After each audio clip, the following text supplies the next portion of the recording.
বন্ধুরা আসসালামু আলাইকুম। দেখতেই পাচ্ছেন আমার হাঁসগুলোকে জায়গা করে দিয়েছি আমি এইখানে, তারা যাতে ঠিকঠাক করে খেতে পারে, থাকতে পারে এখানে, তাদেরকে যাতে শিয়ালে না ধরে নিয়ে চলে যেতে পারে, তার জন্য নিচেগুলো ওই কঞ্চে দিয়ে দিয়েছি, উপরে জাল দিয়ে দিয়েছি। তারা কি করেছে, একটুকু কোণে ফাঁক পেয়েছে, আর দেখুন এইভাবে বাঁশ বাগানের মাঝখানে এইখানে আছে। তাদেরকে যদি কোনো মতে একবার শিয়ালে দেখতে পাই তো একদম বিসমিল্লাহ করে দেবে।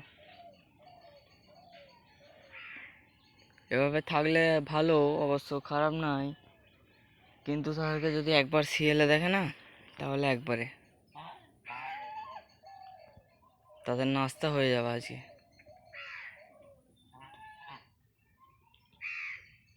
কি করব এদেরকে নিয়ে, আপনারা যদি কেউ জেনে থাকেন তাহলে জানাবেন, যে এখানেই তাদেরকে ঢুকিয়ে রাখবো না এভাবে ছেড়ে রাখবো। ছেড়ে রাখলে শিয়ালে ধরতে পারবে কি পারবে না, শিয়ালে যদি একবার ধরতে পারে তা একবারে, আর শিয়ালে যদি ধরতে না পারে, যদি পানিতে নেমে যায়, তাহলে তো অনেক ভালো। সো আপনাদের যেটা মতামত ওটা কমেন্টে জানাবেন। So take care, bye bye, আল্লাহ হাফেজ।